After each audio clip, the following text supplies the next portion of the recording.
For the second cup, we'll be making a real simple straight edge cylinder type cup with a handle on it, real functional, simple handle that does not come up above the lip or down to the foot. It's right there in the middle of the form.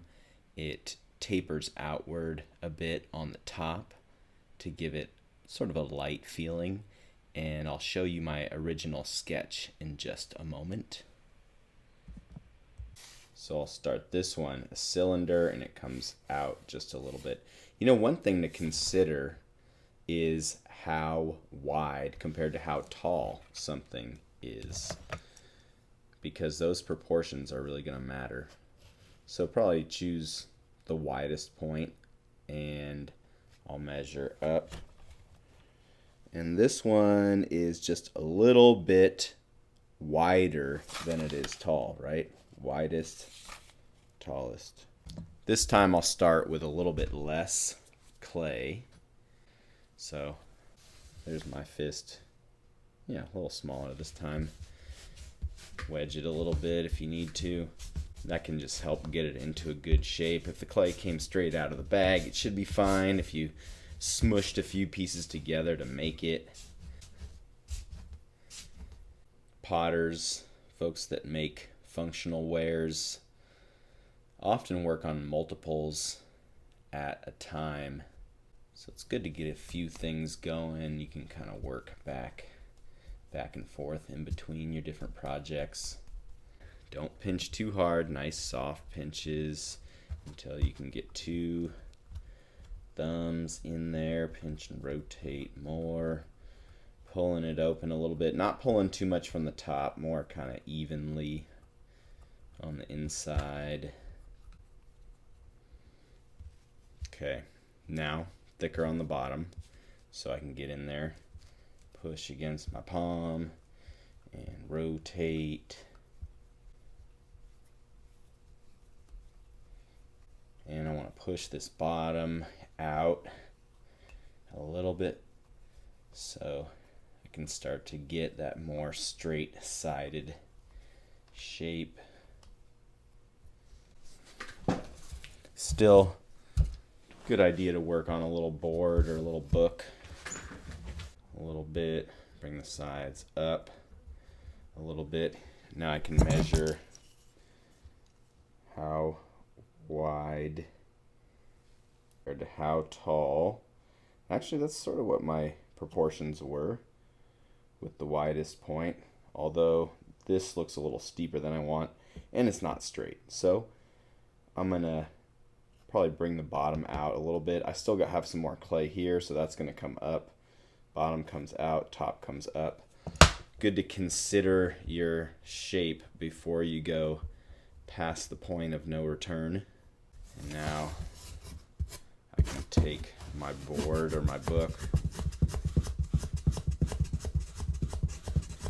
just kind of paddle it.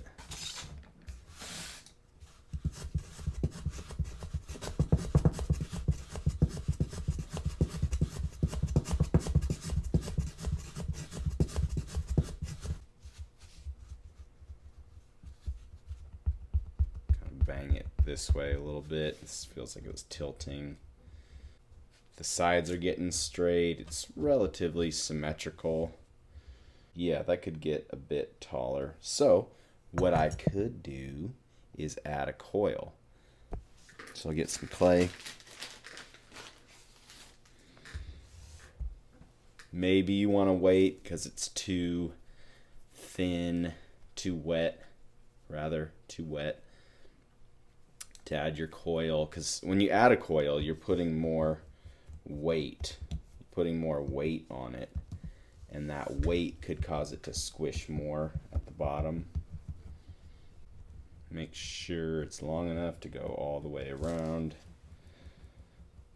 and kind of work it from one end. Ooh, just barely long enough. Yours, maybe it's gonna be a little bit long. In fact, it's good if it's a little bit long, because then you can cut it and make it fit just perfectly. When you're adding a coil, if you want it to go outward, right, you'd put the coil more on the outside. If you want it to go straight up, you put it right on the rim. And if you want it to go inward, you put it kind of more on the inside. So I want it to go straight up. And I cut straight through. Take that away. And I'll need to score. It's pretty wet, so I don't really need slip.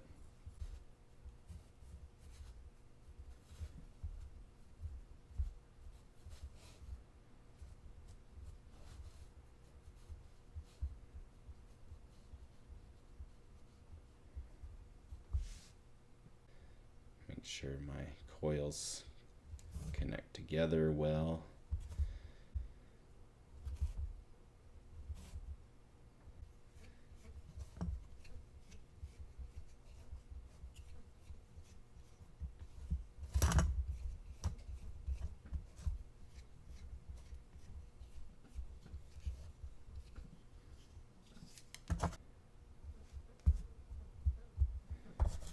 Get my rib and really fix that connection nicely.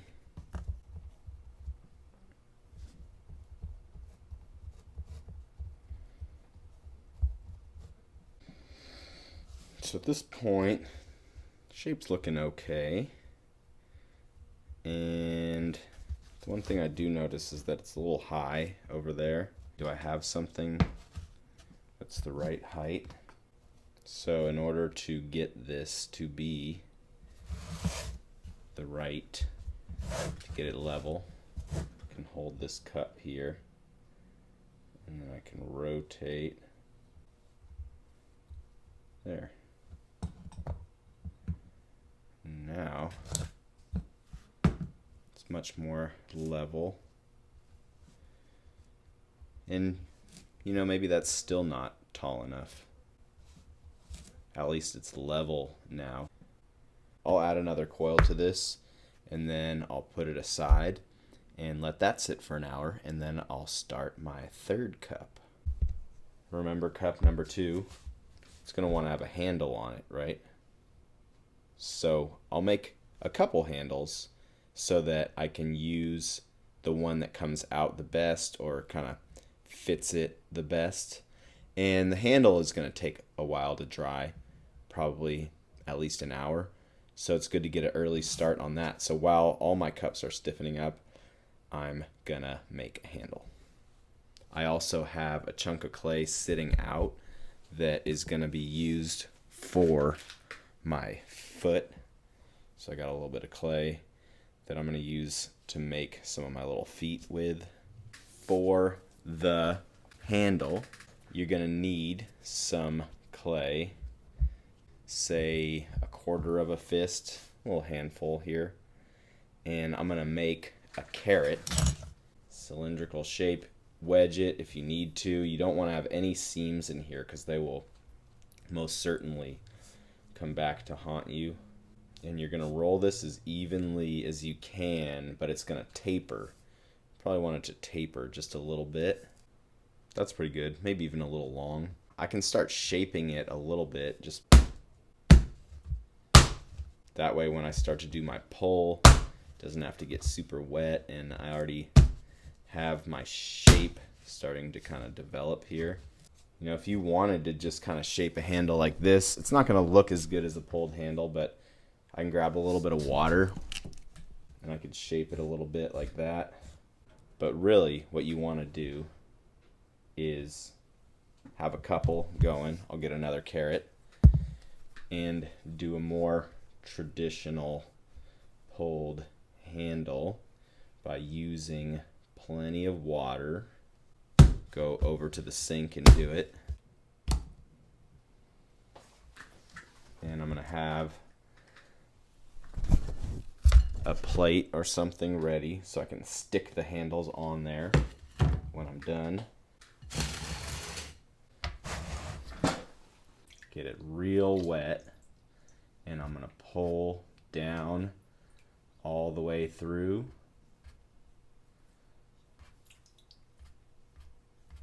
And I'm pulling much more this way than that way, but I'm doing both. I want it to be kind of flat that direction. Make kind of a thumb groove. It's a good idea to kind of have a nice place to put your thumb. And that's pretty good. It's gonna be shaped sort of like that. And I'll stick it on this plate here and let that sit. May as well do another one because, you know, maybe I messed that one up. Maybe I'll make a better one now. So I'm gonna pull one more handle. Back to cup number 2, which we want to have the straight walls and the handle. It's stiffened up quite a bit. I'll let it sit for more like 2 hours actually, and it feels great now. It's kind of leather hard, still pliable, but it's really holding a nice shape.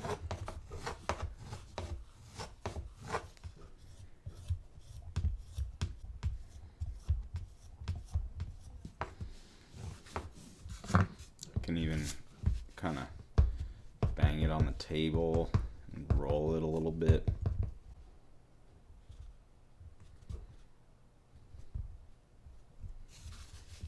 I can take my board or my book, whatever I got,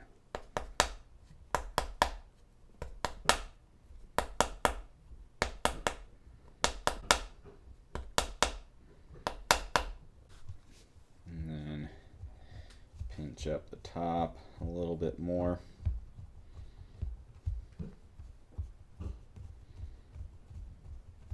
If you have your small, if you have a small green rib, that could be good to kind of get in there and sort of pull up towards the top, pull up towards the top.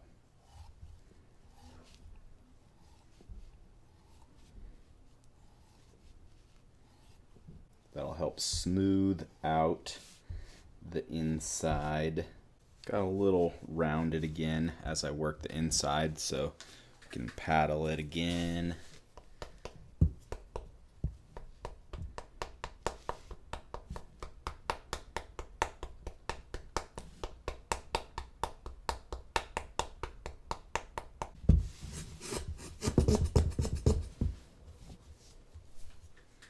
Got a little lean this way, it looks like. Bang it on the bottom and tilt it just a little bit there. It's good, but the lip is a little high on one side. And I'm gonna grab a cup, see if it's the right height, and use my needle tool there. And that's good, it is the right height. So I can run it along there, hopefully cut the top off. If not, just make a good mark so I know where to cut.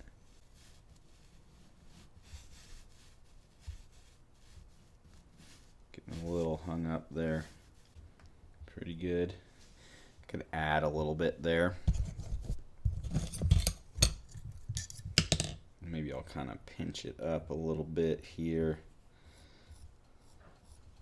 Score it, a little water. Dipped it in my water. And then can add a little coil along that edge.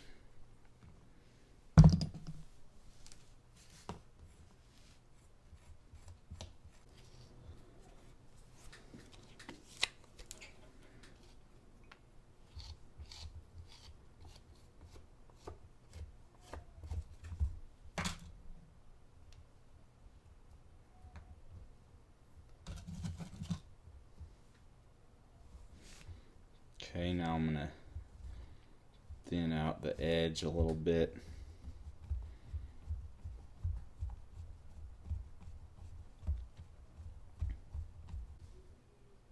Get rid of any messy edges here.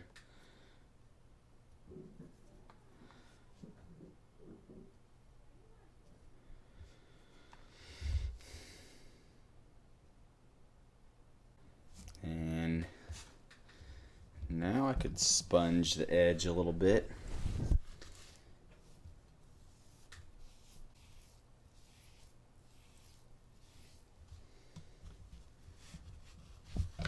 I could sponge the inside a little bit.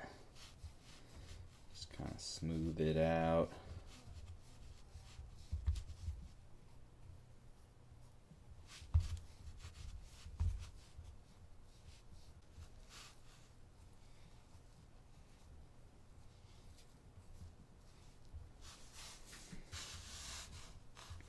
Work the outside with the sponge. This will help kind of reactivate, re-moisten the outside a little bit too for adding my handle. I got my handles here, and they're about right. Sometimes the tip might be a little dry, and then you might take it and dip it in some water. But it's important to have them the right moisture level. You want to kind of be checking them the whole time to see, okay, maybe I need to cover them up with some plastic. And I want kind of a skinny handle, so I'm going to use the lower part of what I got here. Make sure I got plenty of extra to work with, and then start to look at how it's going to fit on the cup. I want a nice kind of perky handle. And I don't want to attach it to the top, because then you can't flip the cup over and set it down. I don't want to attach it near the bottom, because then you're going to get it stuck to the shelf when you glaze it. So it's got to be kind of right in between. Nice and perky, so I'm going to cut it at an angle like that. And then make sure I can fit a couple fingers in there. Maybe I'll take a little bit off the bottom. If I put this tool here, you can see the handle's not going to touch that, so we're good there. Trace this where I want it to go. Look at it this way, make sure it's not twisted. Seems to line up pretty good. Maybe it needs to go that way. And if this is not moist enough, then again, you always got your wet paper. You can dip it in there and kind of leave that wet paper sitting, like you wrap it on there, sitting on there for like 5 minutes, 10 minutes, and that'll re-moisten that area.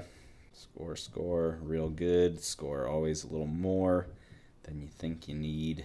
You know what's best is to have a brush with some water on it. You know, if you already made slip, you could use that, but I like to really activate that surface and kind of make the slip on the areas that I'm attaching. And then from the inside, push against where I'm attaching. I'm kind of pushing them into each other, and then looking at it. How's that feel? Maybe kind of smush it up a little bit. And then the best way to really get rid of the schmutz there is a wet brush. So I dip that brush in the water, and I'm just about done here. For this handle, it might be a good idea to take some plastic, tear off a little piece, and wrap it just around the handle. So maybe you just leave a little plastic kind of just wrapped around that handle, and that will allow it to dry slow, because it's going to want to crack in that connection. But if it was the same moisture level, you scored it real good, it should be okay. If it has a flat bottom, sometimes a flat bottom will kind of bulge out in the drying process or in the firing, and then it kind of rocks. It won't sit right. So it's a good idea to just push it in just a little bit. Just push it in just a little bit. And then I can sign it and then put a number for my glaze journal. And that's about done.